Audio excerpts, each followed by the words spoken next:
नमस्कार, आप देख रहे हैं न्यूज़ 18 बिहार झारखंड और मैं हूं आपके साथ लक्ष्मी। इस वक्त एक बड़ी खबर मिल रही है। देखिए, बिहार की तर्ज पर झारखंड में भी एसआईआर होगा। जी हां, यानी कि स्पेशल इंटेंसिव रिवीजन, मतदाता सूची का विशेष गहन पुनरीक्षण की तैयारी झारखंड में शुरू हो गई। देखिए, दशहरा के बाद झारखंड में शुरू होगी एसआईआर की प्रक्रिया। मुख्य निर्वाचन पदाधिकारी के रवि कुमार ने न्यूज़ 18 से खास बातचीत में इस बारे में जानकारी दी है। तो एसआईआर को लेकर के बिहार में आपने देखा कि किस तरीके से विपक्ष ने विरोध किया था और इसको लेकर के पूरे देश भर में भी हालांकि विवाद हुआ। अब देखिए, झारखंड में अब ये मुद्दा काफी गहराता जा रहा है। ज्यादा जानकारी के लिए न्यूज़ 18 संवाददाता निरंजन हमारे साथ जुड़ रहे हैं। निरंजन, देखिए, झारखंड में भी एसआईआर शुरू होने की संभावना जताई जा रही है, क्या जानकारी मिल रही है इसको लेकर? बिल्कुल, मुख्य निर्वाचन पदाधिकारी के रवि कुमार से मेरी बात हुई अभी। उन्होंने कहा कि इसकी पूरी तैयारी है, बस एक चुनाव आयोग का हरी झंडी मिलने के हम लोग तैयार हैं। और इसको लेकर के जितने भी जिला पदाधिकारी हैं उनसे लगातार बैठक भी हो रही है, लगातार वीडियो कॉन्फ्रेंस के माध्यम से इसकी तैयारी भी हो रही है। और उम्मीद ये जताई जा रही है कि अक्टूबर के प्रथम सप्ताह यानी दुर्गा पूजा के बाद, क्योंकि दुर्गा पूजा 2 तारीख को समाप्त हो रहा है, विजयदशमी 2 अक्टूबर को है, इसके बाद इसकी तैयारी शुरू हो जाएगी। हालांकि जिस तरह से अगर बात करेंगे, पूरे 24 जिला में इसकी तैयारी लगभग 2-3 माह से पहले से हो चुकी है। और देखें कि जिस तरह से बिहार में एसआईआर हो चुका है और उसको लेकर के इसका असर झारखंड की राजनीति पर भी पड़ रहा है। लगातार आप देखें कि सियासत में भी इसकी बातचीत चल रही है।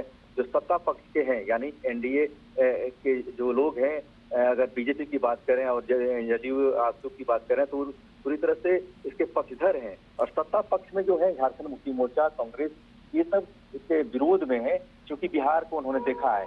अब चूंकि ये पूरे देश में होना है, कहीं ना कहीं इसका प्रभाव जरूर यहाँ पड़ेगा। उसको लेकर के झारखंड चुनाव आयोग भी इसकी तैयारी में लगा हुआ है। सिर्फ केंद्रीय चुनाव आयोग इसके लेकर के इंतजार कर रहा है और इसको लेकर के लगातार यहाँ के जो बिल्कुल अब देखना होगा कि दशहरा के बाद एसआईआर की प्रक्रिया यहाँ पर शुरू होती है नहीं। बहुत धन्यवाद आपका इन तमाम जानकारियों के लिए। चलिए बढ़ते हैं खबरों में आगे। देखिए, घाटशिला विधानसभा उपचुनाव से जुड़ी हुई एक खबर मिल रही है। उपचुनाव की तारीख बहुत जल्द घोषणा हो सकती है।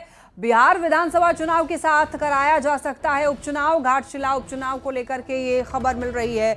इस वक्त एक बड़ी खबर, घाटशिला विधानसभा उपचुनाव बहुत जल्द हो सकता है और उपचुनाव की तारीखों का ऐलान बताया जा रहा है कि जल्द ही किया जाएगा। दरअसल जानकारी ये मिल रही है कि बिहार विधानसभा चुनाव के साथ ही यहां पर घाटशिला उपचुनाव भी हो सकता है, ये संभव बताया जा रहा है। तो बिहार चुनाव के साथ ही घाटशिला का जो उपचुनाव होना है ये हो सकता है, ऐसी जानकारी मिल रही है। और आपको बताते चलें कि दरअसल न्यूज़ 18 से खास बातचीत में मुख्य निर्वाचन पदाधिकारी के रवि कुमार ने ये कहा है कि घाटशिला उपचुनाव को लेकर चुनाव आयोग से पूरी तैयारी है। चुनाव आयोग की तरफ से मतदाता पुनरीक्षण सूची का काम जो है ये भी लगभग पूरा कर लिया गया है। घाटशिला उपचुनाव को लेकर सरगर्मी तेज हो गई है। सभी पार्टियां अपने अपने ढंग से तैयारी करना शुरू कर दिया है। उम्मीद है कि जल्द चुनाव की तिथियां भी घोषित होगी। इसी संदर्भ में हम सीधे बात करेंगे झारखंड के मुख्य निर्वाचन अधिकारी के रवि कुमार सर से। का लेकर कमीशन का निर्देश है, वो उसका अंदर पर हम लोग काम कर रहे हैं।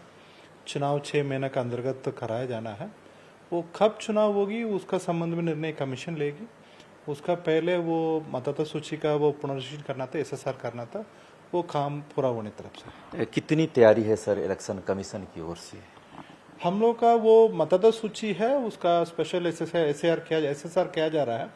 वो 29 सितंबर को, मतलब अगला सोमवार को उसका फाइनल पब्लिकेशन किया जाएगी। उसका तैयारी पूरा हो गया। बाकी वहाँ पर वो इलेक्शन का लेकर कितना सामग्री चाहिए उसका भी तैयारी हो गया। फोर्स रिक्वायरमेंट का उसका तैयारी हो गया। फिर बूथ का वो कितना भी अरेंजमेंट चाहिए वो सब कुछ भी तैयार हो गया। कमीशन का निर्देश के अनुसार कब डेट घोषित होगा उसी इसके बाद आगे हम लोग कार्रवाई करेंगे। अभी वर्तमान में उसका 2003 का वो एसआईआर का वोटर सूची है, उसी अनुसार अभी उसका मैपिंग का काम चल रही है, वो भी कंप्लीशन स्टेज में है। अभी हम लोग उसका भी तैयारी चल रहा है कमीशन निर्देश के अनुसार। उम्मीद है कि घाटशिला उपचुनाव की तिथियां बिहार विधानसभा चुनाव के साथ चुनाव संपन्न होंगे, ये उम्मीद जताई जा रही है। निश्चित तौर पर जिस तरह से बिहार में एसआईआर हुआ उसी तरह झारखंड में भी एसआईआर होने की संभावना जल्द होगी। इसकी तिथियां चुनाव आयोग घोषित करने वाली है। कैमरामैन संजीव तिवारी के साथ निरंजन सिंह, न्यूज़ 18 रांची। शराब घोटाले को लेकर सियासत का पारा हाई हो चुका है। बाबूलाल मरांडी ने सीएम हेमंत सोरेन को पत्र लिखकर घोटाले की जांच में गंभीर लापरवाही के आरोप लगाए हैं। उन्होंने घोटाले की जांच कर रहे एसीबी में शीर्ष स्तर पर हाल में हुए फेरबदल पर सवाल उठाया। पूरे मामले की सीबीआई जांच कराने की मांग की है। मरांडी ने पत्र में लिखा है कि बहुचर्चित शराब घोटाले में सरकारी खजाने को सैकड़ों करोड़ रुपए का नुकसान हुआ है। बाबूलाल मरांडी ने सीएम हेमंत को पत्र लिखा है और जांच में लापरवाही के आरोप लगाए हैं। तो देखिए यहाँ पर बताते चलें आपको, उन्होंने घोटाले की जांच कर रहे एसीबी में शीर्ष स्तर पर हाल में हुए फेरबदल पर सवाल उठाया है और उनका ये कहना है कि इस पूरे मामले की जांच सीबीआई द्वारा होनी चाहिए। तो देखिए वहीं इस मामले पर बीजेपी ने कहा है कि शराब घोटाले के तार जो हैं कई राज्यों से जुड़े हुए हैं और इसीलिए एसीबी के बजाय सीबीआई से इसकी जांच करानी चाहिए, जिस पर अब जेएमएम ने भी पलटवार किया है। वह इसलिए संभव नहीं है कि एसीबी जिसका सिर्फ जो दायरा है वो झारखंड है वो इसकी जांच कर सके, तो सीबीआई ही है जो कई राज्यों में जिसका पूरे देश में वो कहीं भी जांच कर सकती है। तो वही बेहतर एजेंसी है जांच करने के लिए। हाँ, मामले को रफा दफा करना है तो एसीबी से वो रस्म अदायगी कर सकते हैं और एसीबी के भीतर जो इंटरनल ट्रांसफर्स हुआ है उस पर भी बहुत बड़ा संदेह है। और ये सरकार कहती है कि हमारे यहाँ सब कुछ पारदर्शी होता है, लेकिन ये जो ट्रांसफर पोस्टिंग्स हुए हैं ये बिल्कुल ही पारदर्शी नहीं और मनमाने तरीके से किए गए हैं। देखिए, घोटाले की गंगोत्री भाजपा और उसके एक नेता बाबूलाल मरांडी अपने प्रारंभिक दिनों से ही कई घोटालों में शामिल रहे। जेपीएससी घोटाला प्रमाण है। इनको हर चीज में घोटाला नजर आता है और घोटाले पर कार्रवाई हो तो भी परेशानी है, कार्रवाई ना हो तो भी परेशानी है। बड़ी अजीबोगरीब स्थिति में है वो।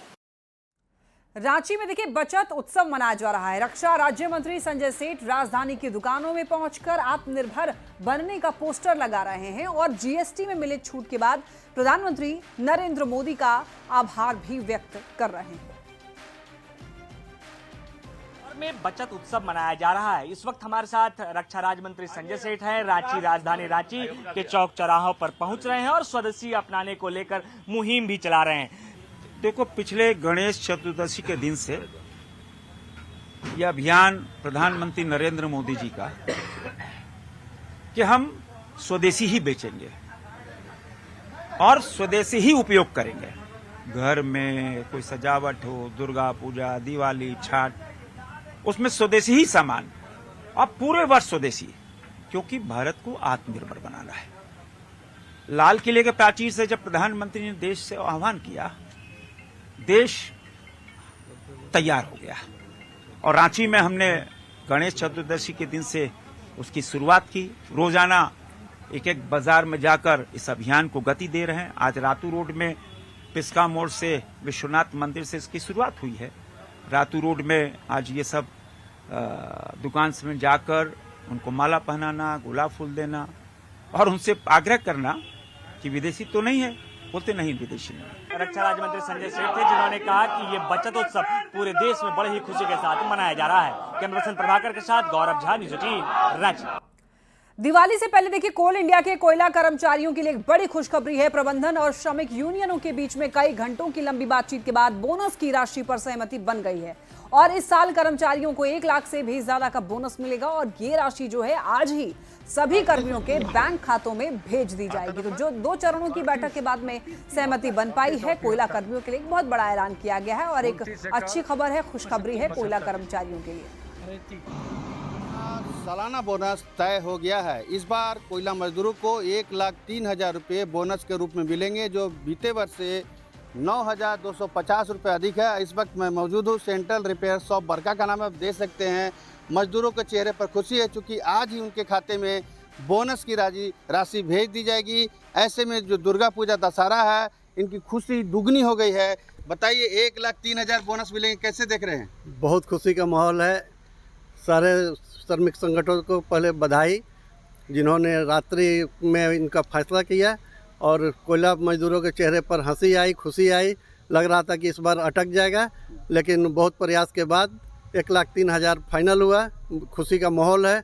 जो पिछले साल से 9,250 रुपया की बढ़ोतरी है, काफ़ी हर्ष की बात है। हम अपने शीर्ष नेताओं को जो इस मीटिंग में बधाई देते हैं। क्या क्या खरीदारी करने का है इस बार? अभी तो खरीदारी तो करना ही होगा, अभी तो समय पर तो नहीं मिल पाए। आज खाते में चला जाएगा? खाते में चले आएंगे तो खुशी है, बहुत खुशी आपका है। क्या नाम है? मेरा नाम रईस कौसर हुआ। कैसे देख रहे हैं बोनस मिल रहा है? बोनस मिला जी, बहुत काफ़ी हर्ष की बात है, खुशी की बात है और बहुत सराहनीय कदम है यूनियन का और जितने भी वहाँ बैठे हुए थे मैनेजमेंट, काफ़ी अच्छा सराहनीय कदम है और अच्छा फैसला भी है इसमें हम लोगों की। बोलिए। बहुत अच्छा लगा। इस बार जो बोनस मिल रही है बहुत खुशी का समय पे माहौल- मिल रहा है। समय पे मिल रहा है। खुशी हाँ, दुगनी हो गई है। दुगनी हो गई है। और मेरा बेटा का एडमिशन भी इसी साल होना है। एक और है मजदूर नेता है, बोनस मिल रहा है 1,03,000, कैसे देख रहे हैं? सही है, समय पर भुगतान किया गया और प्रबंधन ने इस पर टाइम पे निर्णय लिया। पिछले बार कितना मिला था? पिछले बार 93,750, यानी कि 9,250 रुपए ज्यादा मिले हैं। हाँ, 9,250 का बढ़ोतरी हुआ है। बढ़ोतरी बात देख सकते हैं, मजदूरों के चेहरे पर खुशी है। आपको बताना चाहेंगे कि पूरे कोल इंडिया में लगभग 2,20,000 मजदूर है, जिनके बीच में 2,000 करोड़ रुपए बोनस के रूप में यहाँ पर वितरित किए जाएंगे। पूरे झारखंड की बात करें ECL, BCCL और CCL में तो 740 करोड़, और सिर्फ अगर CCL की बात करें तो 31,000 मजदूरों के बीच में लगभग 300 करोड़ रुपए बोनस के रूप में बांटे जाएंगे। ऐसे में देख सकते हैं यहाँ पर दशहरा, दुर्गा पूजा, इनकी खुशी जो है दुगनी होती जा रही है। मजदूर काफ़ी खुश नज़र आ रहे हैं। ये अपने श्रमिक प्रतिनिधियों को और कोयला अधिकारियों को धन्यवाद दे रहे हैं। जावेद खान, न्यूज़ 18, रामगढ़। पीएम मोदी कल देश भर में BSNL के 4G नेटवर्क का शुभारंभ करने वाले हैं। ओडिशा के झारसुगुड़ा से इसे लॉन्च करेंगे और रांची में BSNL के मुख्य महाप्रबंधक विपुल अग्रवाल ने BSNL 4G सेवाओं और उसकी तकनीक को लेकर एक प्रेस कॉन्फ्रेंस करके जानकारी साझा की। हमारा जो 4G इनेबल्ड सिम है वो हमारा ले, और अगर सपोज उनके पास में अभी 2G का सिम ही है, और हमारा 4G का जो बेस्ट ऑफ सर्विसेज है उसका एक्सपीरियंस करने का पूरा प्रयत्न करें। जमशेदपुर से एक बड़ी खबर, बहरागोड़ा में देखिए तेज रफ्तार का कहर दिखा है। NH 18 पर टेलर से टकराई कार और कार सवार 3 लोगों की मौत हो गई है। सभी जमशेदपुर के कदमा के रहने वाले बताए जा रहे हैं। देखिए इधर जमशेदपुर का ये मामला है। बहरागोड़ा में तेज रफ्तार का कहर देखने को मिला है। किस तरीके से कार के परखच्चे उड़े हैं आप देख सकते हैं। NH 18 पर टेलर से कार की भीषण टक्कर हुई और कार सवार 3 लोगों की दर्दनाक मौत हो गई। सभी लोग जमशेदपुर के कदमा के रहने वाले बताए जा रहे हैं और टेलर से जब कार की टक्कर हुई उसके बाद ये तस्वीर आप देखिए, कार के परखच्चे उड़ गए हैं। अगला हिस्सा जो है पूरी तरीके से क्षतिग्रस्त हो गया है। जो सवार थे 3 लोग, उनकी जान भी चली गई है। तो तेज रफ्तार का कहर, 3 लोगों की जान चली गई है। जमशेदपुर का ये मामला है, एक बहुत बड़ा भीषण सड़क हादसा कह सकते हैं इसको। जमशेदपुर के कदमा के रहने वाले 3 लोग जो कि बहरागोड़ा में एक्सीडेंट हुआ इनका और तेज रफ्तार का कहर देखने को मिला। NH 18 पर दरअसल टेलर से कार के टकराने की वजह से कार सवार 3 लोग जो हैं उनकी मौत हो गई। सभी लोग जमशेदपुर के कदमा के रहने वाले थे। तस्वीरों में आप देखिए, आपको अंदाजा लगेगा कि आखिर ये जो दुर्घटना थी वो कितनी भीषण टक्कर हुई है। जमशेदपुर में देखिए स्कूली छात्राओं के बीच में साइकिल का वितरण किया गया, लेकिन इस पूरे अभियान में छात्राओं से खिलवाड़ के आरोप लग रहे हैं। साइकिल तो दिए गए लेकिन उनकी हालत जो है वो कबाड़ से अधिक नहीं दिखी। तो ऐसे में छात्राओं के साथ उनके अभिभावक भी नाराज दिखे। मामले में DC ने जांच के आदेश दे दिए हैं। पूरी खबर इस रिपोर्ट में जानिए। में स्कूली छात्राओं को सरकार की ओर से साइकिल दी जाती है ताकि घर से स्कूल तक आने में उन्हें कोई परेशानी ना हो। लेकिन जरा ठहरिए, जमशेदपुर में स्कूल ऑफ एक्सीलेंस की छात्राओं को साइकिल तो मिली, लेकिन उन पर चढ़ने की बजाय साइकिल को कोई स्कूटर पर लाद कर ले गया तो कोई ऑटो में डालकर। ये नज़ारा है कदमा स्थित टाटा वर्कर्स यूनियन स्कूल में साइकिल वितरण का, जहां छात्राएं पहले साइकिल मिलने से खुश थी, वहीं जब साइकिल मिली तो सारी खुशी छूमंतर हो गई। कई साइकिलों के पहिए जाम थे, टायरों में हवा नहीं थी, हैंडल पर जंग लगा हुआ था, चेन तक में जंग लगी थी और पैडल तक मारना मुश्किल हो रहा था। साइकिल का हवा एकदम नहीं है। और क्या खराबी है? अब ब्रेक नहीं है। तो कहाँ ले जा रही है? और हम लोग को घर बानगो में उसे फिर वापस से बनवाना पड़ता है, उसे सब कुछ ठीक करवाना पड़ता है। हाँ, जैसे किसी का नट बोल्ट टाइट नहीं था, और जैसे हवा नहीं था चक्का में, या फिर सीट अप एंड डाउन था थोड़ा, और ब्रेक थोड़ा सा ढीला था। छात्राओं, शिक्षकों और अभिभावकों ने जब कबाड़ साइकिल दिए जाने पर विरोध जताया तो वितरण कराने आए अधिकारियों ने उन्हें डांटकर चुप करा दिया। नई साइकिल देने का दावा किया जा रहा था, लेकिन तस्वीर कुछ और ही हकीकत बयां करती है। शिक्षा विभाग के साथ कल्याण विभाग से भी अभिभावक नाराज दिखे। इसमें ब्रेक इसका फेल है, चलाने लायक नहीं है साइकिल। क्या तो बच्चा का उत्साह के चलते लेके जाया जा रहा है। 3 घंटा धूप में खड़ा होके एक कबाड़ साइकिल को हम लोग लेके जा रहे हैं, खुश नहीं है इससे। साइकिल लेना है तो साइकिल चुनने नहीं दिया जा रहा, जंग लगा हुआ साइकिल दिया जा रहा है। किसी में तो हवा भी नहीं है और वाल भी नहीं है। जब बोला जा रहा है तो बोल रहा है जो मिल रहा है ले जाइए।